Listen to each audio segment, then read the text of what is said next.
Crime alert, डरना नहीं मिटाना है। नमस्कार, मैं सुधा चंदन आपका क्राइम अलर्ट के आज के इस एपिसोड में स्वागत करती हूँ।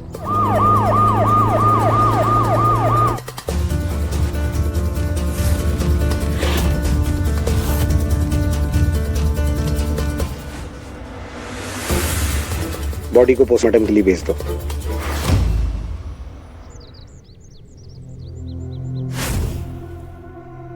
ये घर नहीं है, जेल है पिताजी, जहां औरतों को रिवाज की सूली पर चढ़ाकर उनका गला घोटा जा रहा है और आप सब जल्लाद हैं उस जेल के।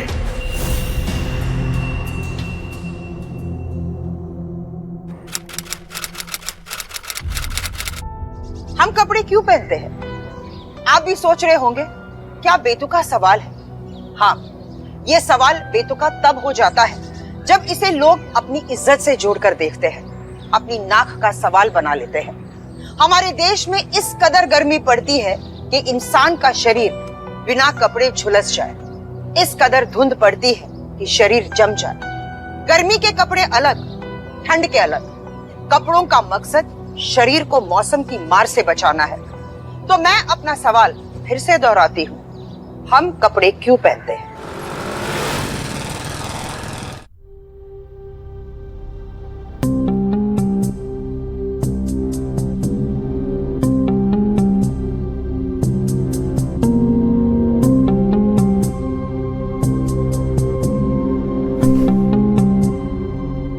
सिया की पोस्टमार्टम रिपोर्ट में कुछ भी ऐसा नहीं था जिससे ऐसा लगे कि उसका किसी ने जिस्मानी फायदा उठाने की कोशिश की।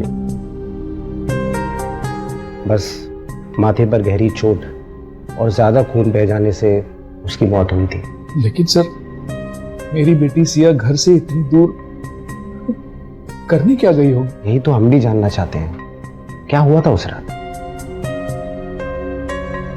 सर, हमारी बेटी सिया का बर्थडे था, परिवार के सारे लोग इकट्ठा थे, सब कितने खुश थे। Happy birthday to you, happy birthday to Siya, happy birthday to you.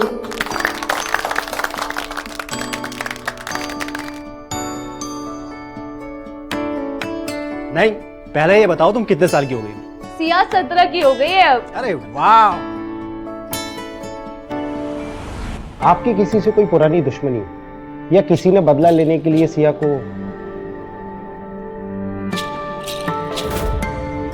नहीं सर, मेरी किसी से कोई दुश्मनी नहीं है। अच्छा, हाल फिलहाल में आपका या आपकी बेटी सिया का किसी के साथ कोई झगड़ा हुआ किसी बात को लेके?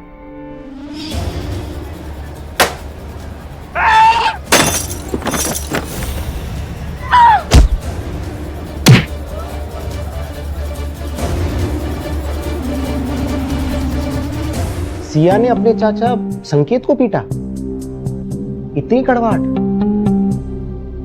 हाथ तो संकेत ने भी उठाया था। जब रिश्ते इस कदर बिगड़ जाते हैं तो कड़वाहट तो आ ही जाएगी ना।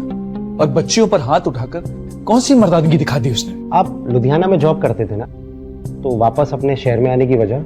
कोविड के चलते हमारी कंपनी अचानक बंद हो गई, वहां कुछ भी नहीं करने को था, तो सोचा अपने शहर वापस चले, वहीं चलकर कोई न कोई कमाई का जरिया ढूंढ लेंगे। और हम परिवार के साथ यहाँ 1 साल पहले आ गए।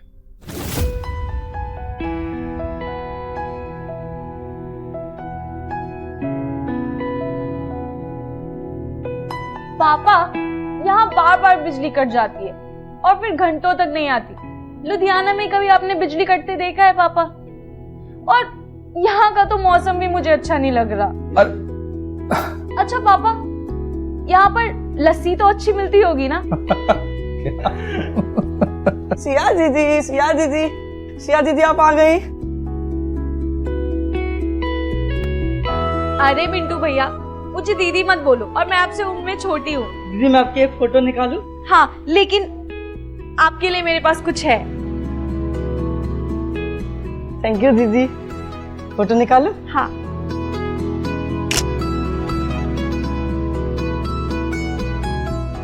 अरे वाह मिंटू भैया, आप तो फोटोग्राफर निकले।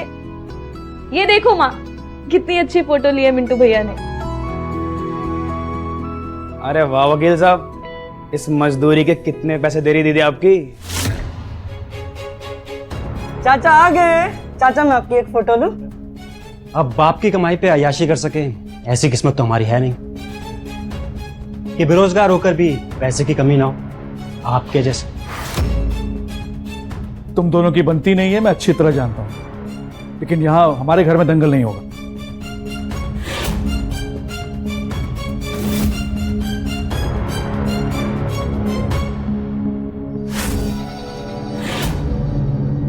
भैया, ये सिया ने जो लड़कों की तरह जीन्स पहनी है ना, पिताजी के सामने ना आए ऐसे,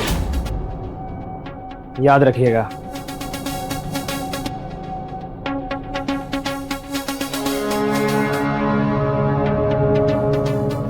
अच्छा, तो जीन्स पहनकर दादाजी के सामने नहीं जाना है, ठीक है।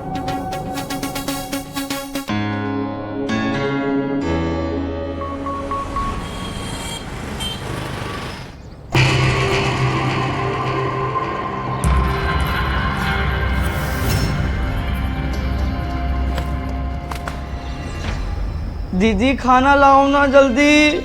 दीदी दीदी खाना ले आई मेरे लिए। हाँ चलो अब आप खा लो। दीदी आप ही खिला दो ना अपने हाथ से।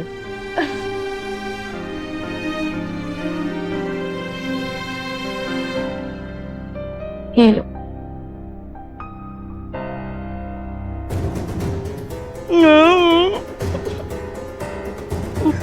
मामा अरे मिंटू भैया, बेटा अरे मिंटू भैया, खाना गिरा दिया मेरे ऊपर। कोई बात नहीं सिया, बाथरूम में ले जा, साफ कर दे। जी माँ।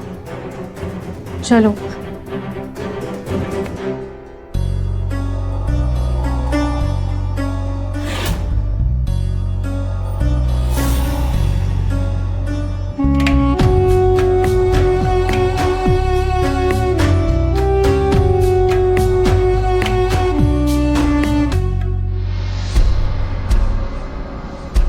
ये सब क्या हो रहा है धर्म? बहू नाइटी पहनकर बालकोनी पर मोहल्ले की नमाज बनी हुई है और सिया जीन्स पहनती है। संकेत के मना करने पर भी इन छोटे कपड़ों में घर में घूम रही है। ये सब नहीं चलेगा इस घर में। अरे पिताजी, इन सबको बड़े शहर की आदत हो चली है और वहां ही सब चलता है, इसीलिए मैंने कभी रोका नहीं है इनको। धर्म, तुम्हारा बड़ा शहर नहीं है। अपनी बीवी और बेटी को बोल दो ये शहर वाली सोच बदल दे। इस घर की एक मर्यादा है, घर का कोई भी सदस्य, खासकर औरतें, इस मर्यादा को न लांगे। इसी में सबकी भलाई है।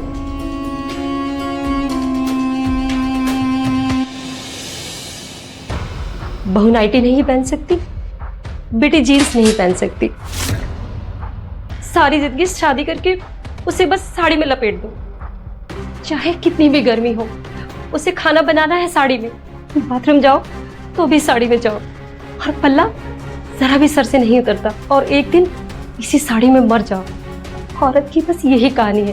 और ये मर्द सारा दिन एक लुंगी और एक बनियान में पूरे मोहल्ले में घूमते रहे, तब भी इनकी इज्जत का कुछ नहीं जाता। दीदी आप इतना सब पिताजी के लिए क्यों बोल रही हैं? उन्होंने तो मुझे और सिया के लिए कहा है ना ये सब, तो फिर आपको इतना गुस्सा क्यों आ रहा है? अच्छा, अगर मैं नाइटी पहन लेती तो मुझे कुछ ना बोलते, वो बहुत खुश होते ना, है? अच्छा तुम ये बताओ, तुम लोग यहाँ वापस क्यों लौट आए?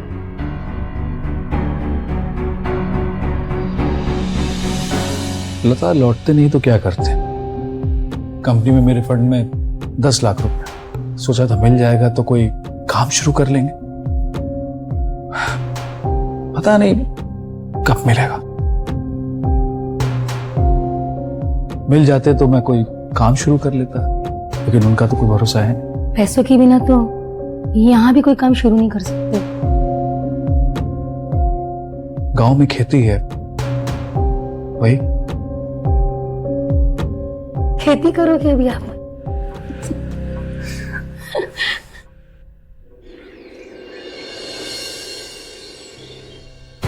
मेरी जीन्स छोड़िए। बेटा बेटा मेरी बात सुनो, देखो बस कुछ दिन के लिए जीन्स मत पहनो, देसी कपड़े पहन लो। अब कोई बाहर वाला होता तो मैं समझ लेता, लेकिन पिताजी और बड़े भैया को समझाना ना। अरे उनसे रोज रोज कहाँ सुनी, नहीं कर पाऊंगा मैं। पापा मुझे जीन्स पहनना है और मैं पहनूंगी पहनूंगी पहनूंगी और स्कर्ट भी पहनूंगी। सिया,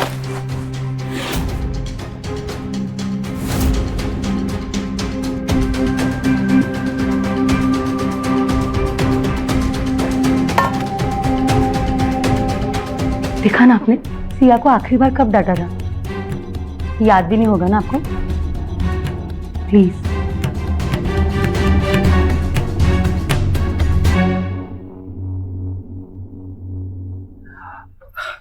सॉरी बेटा, सॉरी सॉरी। अच्छा सुन, तुम्हें जो पहनना है ना पहनो, पहनो।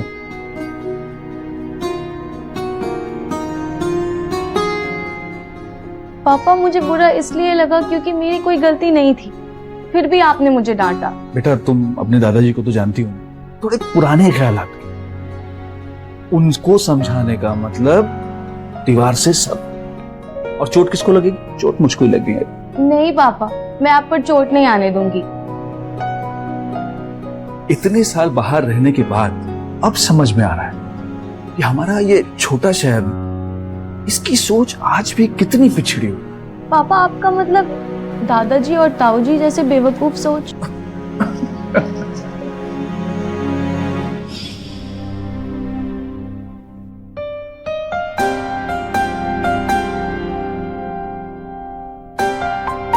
क्या बहन जी लग रही हूं मैं।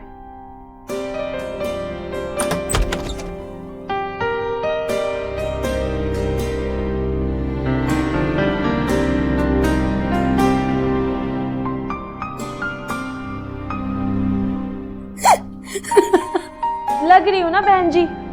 दीदी दीदी दीदी, अरे वाह दीदी, नई ड्रेस। दीदी मैं आपकी वीडियो निकालूं? नई नई ड्रेस। अरे वाह दीदी, नई नई ड्रेस। दीदी की नई नई ड्रेस। क्या यार? दीदी वही शंकर।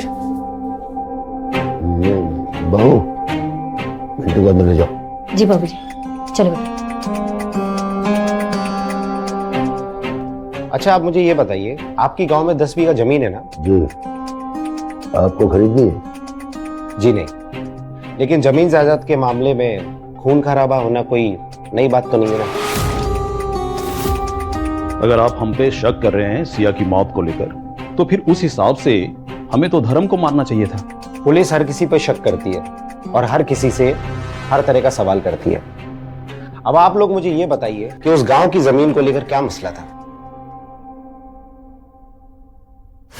कब्जा करने की सोच रहे हो क्या गांव की जमीन पर? अरे नहीं भैया, आपको तो पता ही है कि मेरी नौकरी जा चुकी है और कंपनी में मेरा 10 लाख का फंड अटका हुआ है। वो राम भरोसे पता नहीं कब मिलेगा। मैं तो उस जमीन से अपना परिवार चलाना चाहता हूँ और जो भी मुनाफा होगा उसमें 50% मेरा, 25 आपका और 25 संकेत का। मुनाफा 3 हिस्सों में बराबर बटेगा। अरे बाबूजी, बाबूजी बात तो सुनिए बाबूजी। इसका कुछ नहीं होने वाला, चल। पिताजी गलत। क्या गलत है? जब सारी मेहनत मेरी, तो मुनाफा सब में बराबर बराबर कैसे बढ़ सकता है? 20 साल तुम घर से बाहर थे, 3-4 साल में एक आध बार तुम घर लौटे हो। मेरे साथ कौन था? मेरा बड़ा बेटा और सबसे छोटा बेटा। तुम मेरे लिए नहीं लौटे हो। और सही क्या है और गलत क्या है मुझे मत समझाओ। ये तो शुक्र मनाओ कि मैंने गांव की जमीन तुम्हें इस्तेमाल करने के लिए दी है, ताकि तुम्हारी नाइटी वाली बीवी और जीन्स वाली बेटी का पेट भर सके।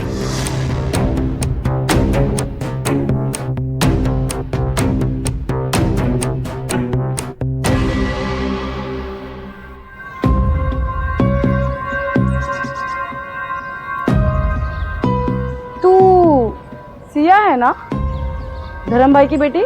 हाँ आंटी, पहचान ही नहीं रही आप तो। तभी मैं सोचूं ये मिंटू किस अजनबी के साथ घूम रहा है। वैसे बहुत लंबी हो गई हो तुम। सिया दीदी, सिया दीदी। हाँ हाँ पहचान गए थे सिया दीदी को। ये ले, चल जाके बैठ।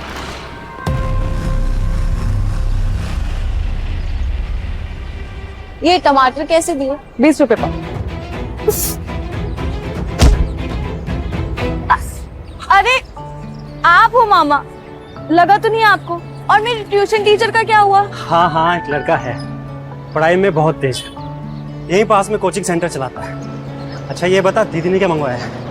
1 किलो भिंडी, 1 किलो आलू और टमाटर। टमाटर कैसे दिए? 50 रुपए पाव। अरे बाप रे, पिछले हफ्ते से 5 रुपए बढ़ गए। आप ले लीजिए, मैं पुराना भाव लगा दूंगी आपको। अरे नहीं नहीं, आप इतना नुकसान क्यों कराएंगे, जो भाव है उसी में दीजिए।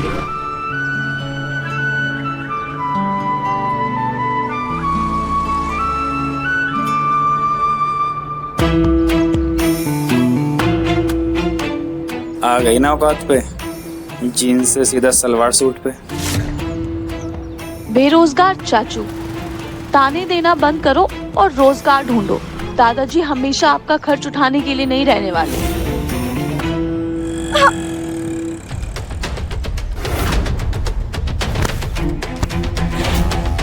मुझे धक्का दिया तूने। ये क्या कर रहा है संकेत, पागल हो गया क्या? सिया, तुम मिंटू को लेकर जाओ यहां से।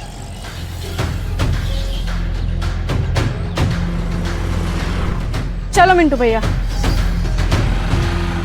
तुझे बीच में नहीं आना चाहिए था राजू, ये मेरे घर का मामला है, दूर रह, तू बता रहा हूं मैं।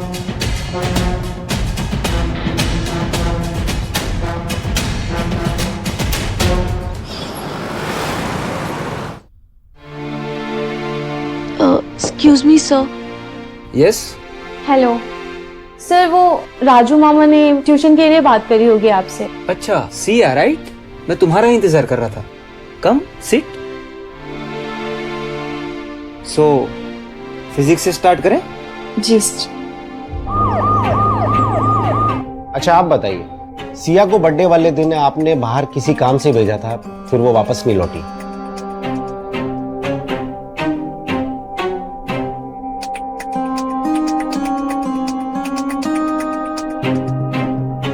मुझे इनसे अकेले में कुछ बात करनी है। आप लोगों की जरूरत होगी तो मैं आप लोगों को बुला लूंगा, प्लीज। ठीक है, आइए पिताजी।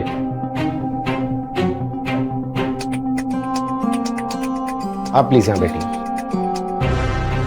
देखिए, अब आप मुझे बिना डरे सब बताइए, क्या हुआ था? बहुत ही खुशी भरा दिन था वो। मेरी सिया खुशी में नाच रही थी।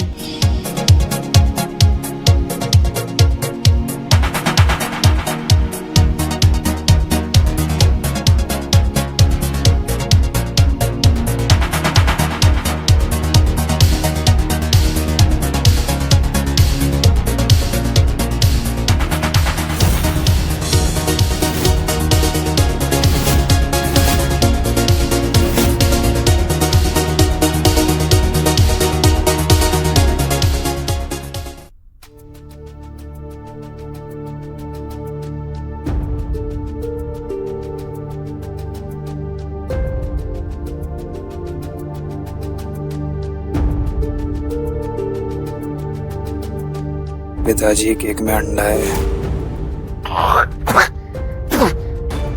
अंडे वाला केक खिलाए मुझे, अंडे वाला केक खिलाए मुझे। अरे पिताजी, पिताजी, केक में अंडा कौन देखता है? मैं देखता हूं मूर्ख, मैं देखता हूं। जिंदगी में पहली बार किसी ने मुझे अंडा खिलाया, वो भी मंगल के दिन। तुम्हारी जैसे लोगों की सोच से परे ये सब, सदियों से चला रहा है ये रिवाज। धर्म भ्रष्ट कर दिया तुम लोगों ने मेरा। अपनी बेटी को संभाल नहीं सकता है और बड़ा है मुझे रिवाज सिखाने के लिए।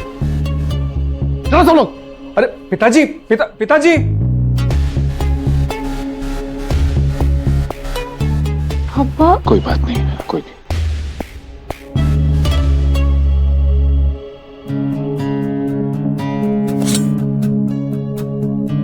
अरे लता, लता।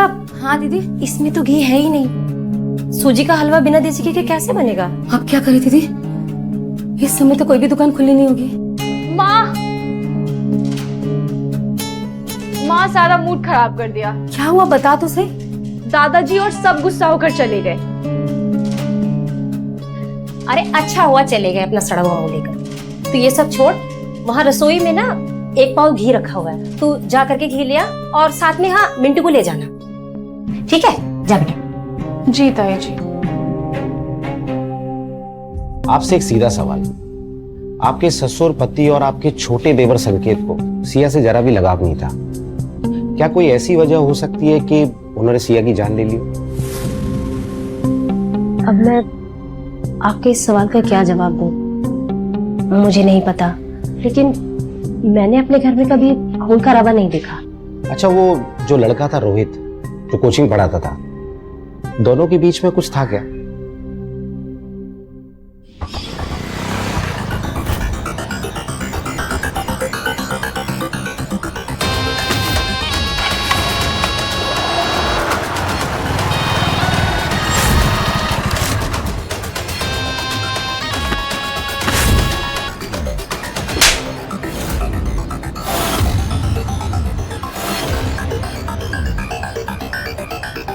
बस यही आवारागर्दी रह गई तेरी देखनी। चल यहां से, बैठ इधर।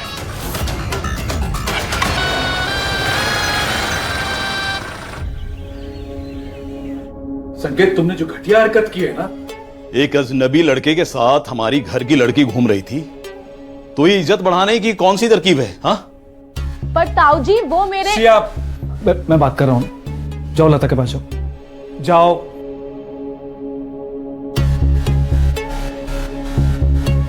पिताजी, वो रोहित है, सिया को ट्यूशन पढ़ाता है। वो उस दिन बस उसे घर छोड़ने जा रहा था। शरीफ लड़का है वो। वाह, मतलब तुमने एक गैर लड़के को इजाजत दे रखी है कि वो तेरी बेटी को घुमा फिरा सके। शाबाश बेटा, शाबाश। अब ये भी बता दे, अपनी बेटी को क्या क्या गुल खिलाने के लिए बोल रखा है, ताकि हम पहले से ही तैयार रहें।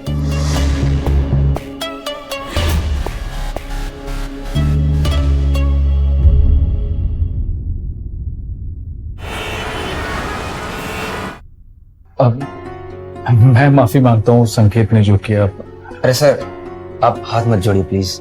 ये शहर और यहाँ की सोच में जानता हूँ, यहाँ लोग सिर्फ बहाने ढूंढते हैं घर का माहौल खराब करने के लिए। तो मतलब इसको ट्यूशन तो पढ़ाओगे ना?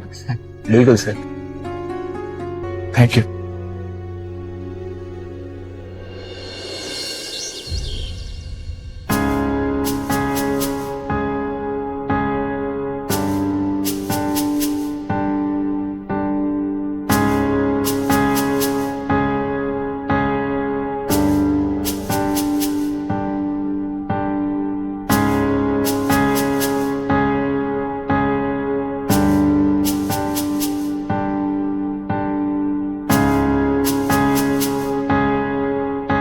क्या बात है?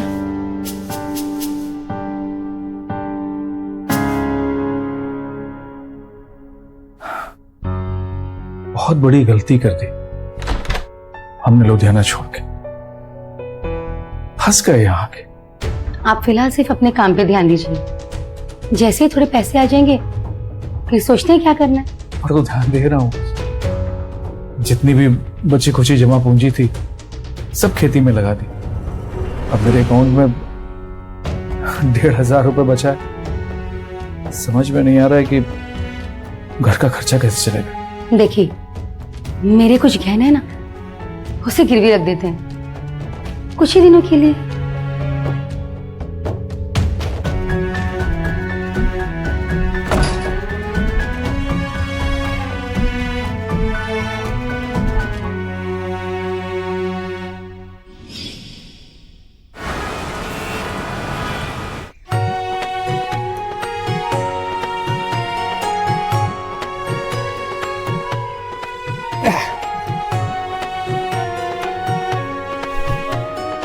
बहन जी ये देखिए, पूरे मार्केट में आपको ऐसा माल कहीं नहीं मिलेगा। बताइए पैक कर दूं क्या? ये क्या कर रहा है तू? ये छोड़ इससे।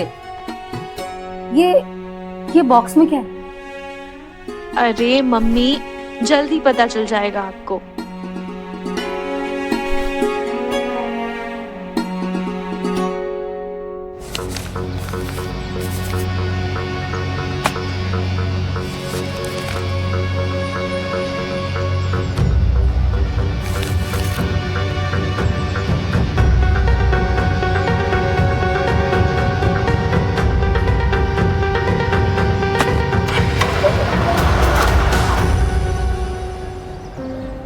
कुसुम, हाँ? सिया हर महीने 2000 रुपए तुम्हें देती। पर इसकी क्या जरूरत थी? मुझे आप पर भरोसा है। अरे बिजनेस को बिजनेस की तरह करना चाहिए, और फिर इससे तुम्हारा काम भी सही से होगा।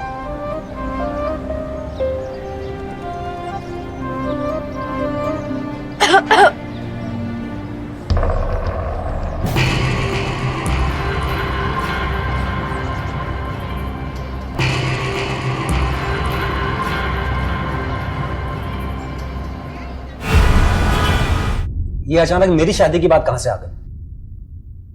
मम्मी पता है, राजू मामा ने आज नुकसान करवा दिया। कैसा नुकसान? सब्जी वाली और राजू मामा की लव स्टोरी चल रही है। सिया तू चुप कर। नहीं दीदी, ऐसा कुछ नहीं है। माँ, राजू मामा को सच में सब्जी वाली आंटी से प्यार है। क्यों मामा, प्यार है या नहीं? बेचारी 1 साल भी सुहागन नहीं रह पाई। मैं तो कहती हूँ कि किसी की भी कुंडली में ना मंगल का दोष होना ही नहीं चाहिए। ये आपके ससुर वाली सोच है। लड़की जीन्स नहीं पहन सकती, आप नाइटी नहीं पहन सकती, वही दकियानुसी है। अब शराबी पति नशे में चूर होकर 90 की स्पीड बाइक चलाएगा तो मरेगा ही ना। इसमें उस बेचारी कुसुम की क्या गलती है? 100% सच्चा वाला प्यार है मामा को सब्जी वाले आंटी से। देख राजू, एक विधवा औरत को सुहागन होने के सपने ना दे। अरे यहाँ तो एक जीन्स और एक नाइटी को लेकर इतना बवाल खड़ा हो जाता है, और एक विधवा औरत के साथ शादी है? तेरे में इतनी हिम्मत? राजू मामा, एक काम कीजिए, आप कुसुम आंटी को लेकर कहीं भाग जाइए। पिया, बेहुदा बातें मत कर।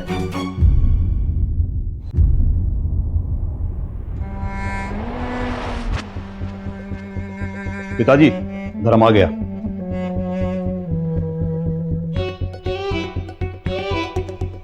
तेरी बेटी ने हमारी नाक कटवा दी। उस सब्जी वाली के बगल में दुकान खोल के बैठी है। अब हमारे घर की लड़कियां सब्जी बेचेगी, दुकान खोल कर बैठेंगी। आपकी परेशानी क्या है पिताजी? मेरी बेटी जीन्स पहने तो आपकी नाक कट जाती है, बीवी नाइटी पहने तो नाक कट जाती है, उसका मास्टर उसे घर छोड़ने जाए तो आपकी नाक कट गई, और अब सिया अपनी मेहनत करके छोटा सा काम करने की कोशिश कर रही है तो आपकी नाक कटी जा रही है। धर्म, तमीज से बात कर पिताजी से। हाँ भैया, ये घर घर नहीं है, जेल है जेल, जहां औरतों को रिवाजों की सूली पर चढ़ाकर उनका दम घोटा जा रहा है। भगवान के लिए मुझे और मेरे परिवार को बख्श दीजिए। मेरा घर आपके हिसाब से नहीं चलेगा पिताजी। निकल जा मेरे घर से। इस घर पे मेरा भी हिस्सा है। शहर से मैंने भी पैसे भिजवाए इस घर को बनवाने के लिए, तो ये घर मेरा है, मैं भी रहूंगा। कोर्ट कचहरी करनी है ना, कर लीजिए कोर्ट कचहरी।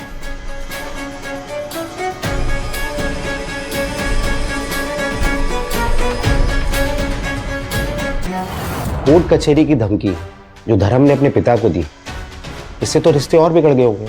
सर, रिश्ते बिगड़े नहीं, बद से बदतर हो गए।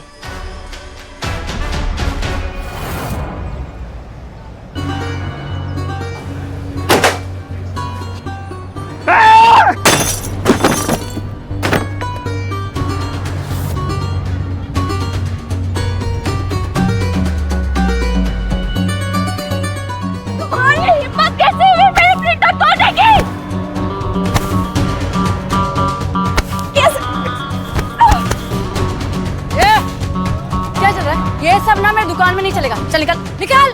ना ये सब नहीं चलेगा। निकल, निकल, चल। तू बीच से हट जा, वरना तू भी नहीं हटती। निकल यहाँ से।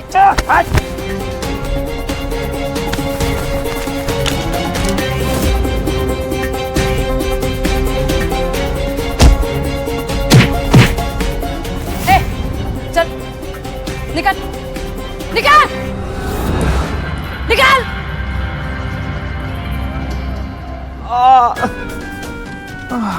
उसकी हिम्मत कैसे हुई मेरे बेटे पे हाथ उठाने की?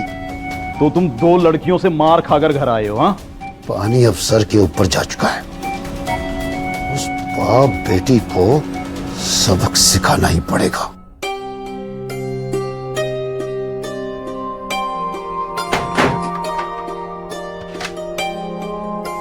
अब भाड़ में जाए चाचा और भाड़ में गए दादाजी और ताऊ। अब मुझे जो मन होगा मैं वो ही करूंगी।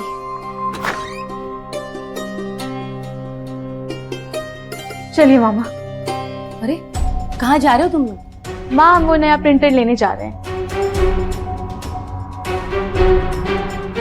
हे भगवान, ये जीन्स फिर से घमासान होगा। हे भगवान, कब छुटकारा मिलेगा मुझे इस घर से?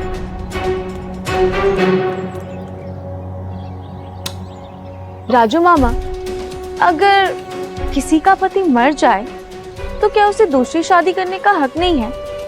और हमारे समाज में ऐसा क्यों है कि एक विधवा औरत दूसरी शादी नहीं कर सकती? अगर उसका जीवन साथी नहीं रहा तो क्या उसे पूरी जिंदगी अकेले रहना पड़ेगा?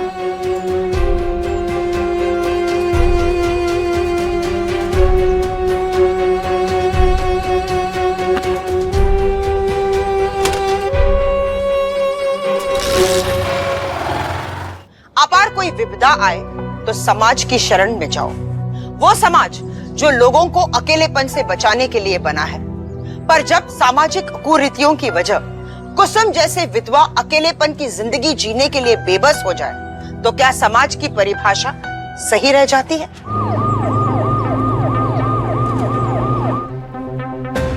आपकी सिया से काफी बातें होती थी। आपको क्या लगता है कि सिया किसी लड़के के साथ भाग जाना चाहती थी और उस लड़के ने सिया को मारा हो किसी वजह से? साहब, अगर आप रोहित की बात कर रहे हैं तो रोहित तो सिया जैसे कितनी लड़कियों को ट्यूशन देता है। ये संकेत को आपने भी मारा पीटा था ना सिया के साथ मिलके? संकेत सिया को मार रहा था और मुझसे देखा नहीं गया, इसके लिए मेरा भी हाथ उड़ गया। आपको क्या लगता है कि संकेत सिया का खून कर सकता है? साहब, संकेत पुराने ख्याल का है।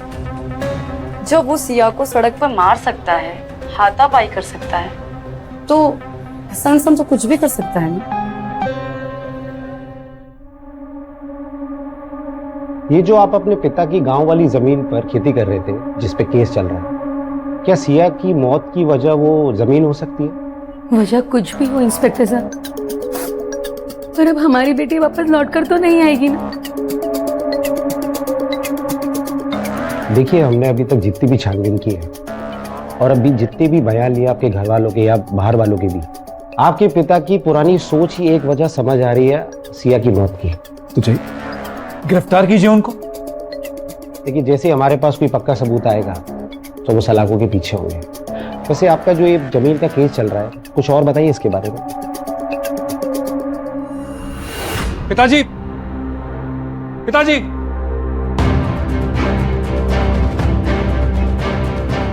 ये क्या? ये क्या भेजा है? समझ नहीं आया? पढ़े लिखे हो ना, अब तुम गांव की जमीन का इस्तेमाल नहीं कर सकते, समझे? अरे पिताजी, मैंने अपनी सारी कमाई इस जमीन पे लगा दी। फसल खराब हो जाएगी अगर काम रुका तो। तुमने तो कहा था ना, कोर्ट कचहरी करना है तो कर लीजिए। ठीक है पिताजी, ठीक है।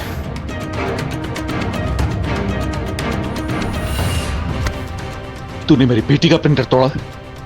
अरे निकम्मे, बच्ची है वो और अपनी काबिलियत से पैसे कमा रही है। पिताजी, लड़ाई की असली वजह यही है ना कि सिया आपके दकियानूसी रिवाजों के हिसाब से नहीं चलती है? हाँ, यही वजह है। अब मैं भी देखता हूं तुम्हारी शहर वाली ये सोच कब तक मेरे सामने घुटने नहीं टेकती है।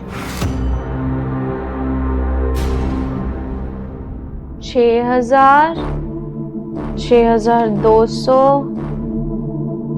6,300, 6,400 और ये 6,500। पापा, मेरी बिजनेस से अभी इतने ही पैसे आए। आपकी खेती में कितने पैसे लगे हैं? 2 लाख। दरअसल ये कोर्ट केस जमीन को लेकर था ही नहीं। यहाँ नई और पुरानी सोच के बीच द्वंद चल रहा था। कोर्ट में कभी बाजी इधर तो कभी उधर हो रही थी, पर धर्म और सिया ने हिम्मत नहीं हारी। स्टे ऑर्डर भी धर्म के पक्ष में गया और धर्म ने खेती में जो पैसा लगाया था वो अच्छे मुनाफे के साथ उसे वापस मिल गया। दादा के पुराने ख्याल 10 से मस ना हुए। धर्म ने दकियानूसी ख्याल रखने वाले पिताजी को मनाने के लिए उनसे माफी भी मांग ली, पर क्या सब अच्छा होने वाला था?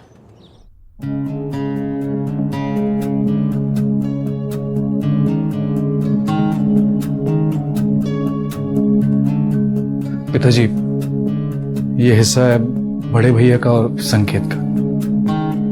खेती में जो मुनाफा हुआ है वो है ये। मेरी माली हालत अब ठीक है। पिताजी, जो कुछ भी हुआ हमारे बीच, सारी कहा सुनी प्लीज माफ कर दीजिए। ये सारी बातें भुलाकर एक नई जिंदगी की शुरुआत करते हैं ना। पिताजी, परसों सिया का जन्मदिन है। अगर आप सभी लोग आएंगे तो बहुत अच्छा लगेगा।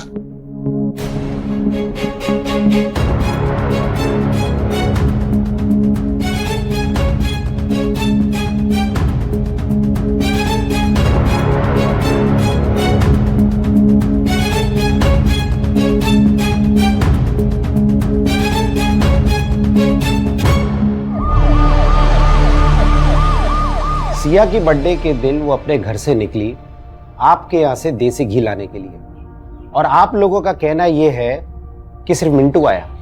जी, कल हमें एक इंफॉर्मेशन मिली थी कि सिया के बर्थडे के अगले दिन आप लोग नई डाइनिंग टेबल खरीदने गए थे। मैं जान सकता हूं कि पुरानी डाइनिंग टेबल में क्या खराबी हो गई थी? वो उसका कांच टूट गया था।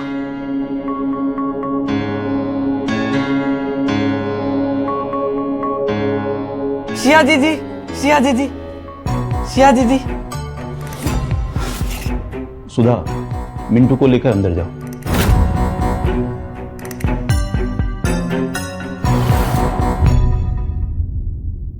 तो आप लोग मुझे एक बात बताइए, एक तरफ सिया की मौत की खबर और आप लोग नई डाइनिंग टेबल खरीदने निकल पड़े। इतनी पूछताछ करेंगे आप इंस्पेक्टर साहब?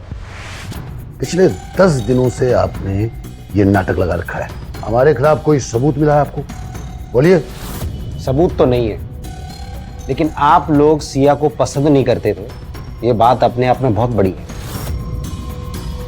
सिया को तो मारा आपके परिवार में से किसी एक सदस्य नहीं है।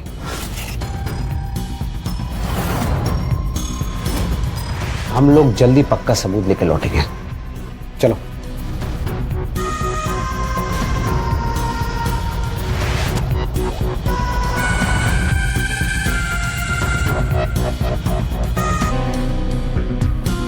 ये जो अभी बच्चा आया था, इसका नाम क्या है? मिंटू। बुलाइए उसे। अरे उस पागल से क्या बात करेंगे आप? मैंने कहा ना, बुलाइए उसे। 1 मिनट। सुधा, मिंटू को लेकर आओ यहां।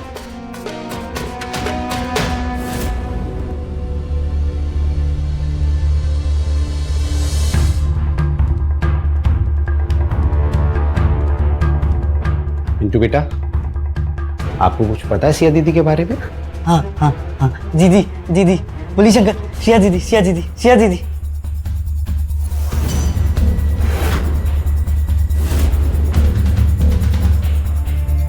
उस रोहित को जानबूझकर बुलाया ना तुमने? छोटे कपड़े जानबूझकर पहन रही ना, मुझे चढ़ाने के लिए। दादाजी, मैं बस अपने हिसाब से जीना चाहती हूँ, और मैं आप लोगों को परेशान नहीं करना चाहती। पिताजी की बात अभी खत्म नहीं हुई है। चाचू मेरा हाथ छोड़िए, चाचू छोड़िए मेरा हाथ।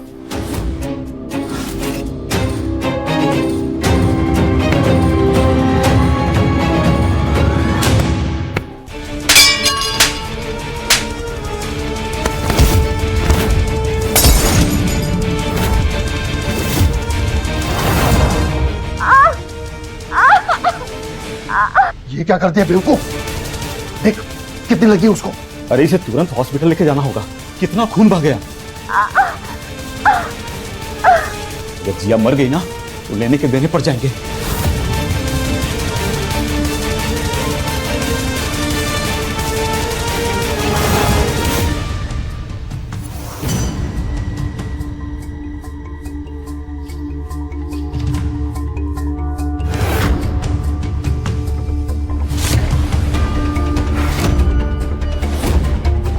कल हमने आपकी पुरानी डाइनिंग टेबल को जाके चेक किया, जिसका कांच टूटा हुआ था और जिस पे खून लगा हुआ था और जिसे आप ढंग से साफ करना भूल गए थे।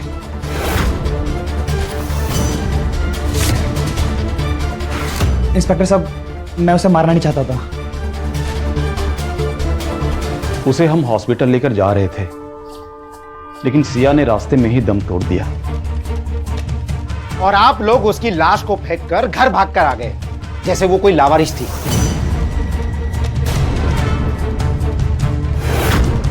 अब आप लोग जेल के रिवाज को निभाइए। गिरफ्तार कर लो।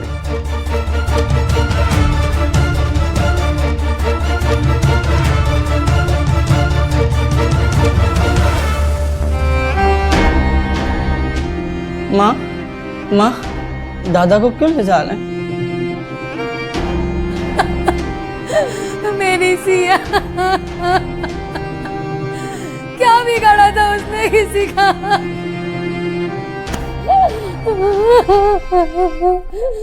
गुस्से में, गहमा गहमी में इंसान अपना आपा खो सकता है और किसी की जान तक ले सकता है। और कट्टर दिमाग जब समझा नहीं पाता है तो हाथापाई पर आ जाता है, जिसके चलते सिया की जान चली गई। एक कट्टर इंसान को पता ही नहीं होता है कि वो अपराध की दहलीज पर खड़ा है। एक जरा सा धक्का और वो अपराधी हो जाता है।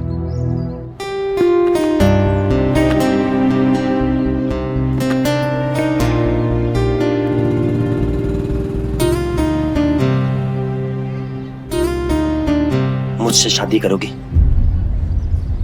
हमारे समाज में एक काफी बड़ा प्रतिशत पुरानी सोच को सही सोच मानता है। जीन्स तो बस एक बहाना था। असल में लड़ाई वर्चस्व की है कि स्त्री पर मर्द का पूरा अधिकार है। वो बस मर्द के कहे के हिसाब से चले। जब धर्म और सिया जैसे लोग इस मापदंड को तोड़ते हैं, तब होती है हलचल, टकराव पुरानी और नई सोच के बीच। और ये टकराव जान तक ले लेता है, जैसे सिया की ले ली। सामाजिक मूल्यों के नाम पर किसी की जान तक चली जाए, क्या ये सही है? जरा सोचिए। इसी के साथ मैं आपसे विदा लेती हूँ। फिर मिलेंगे अगले एपिसोड में एक नई कहानी के साथ। तब तक देखते रहिए प्राइम अलर्ट। डरना नहीं, मिटाना है। जय हिंद।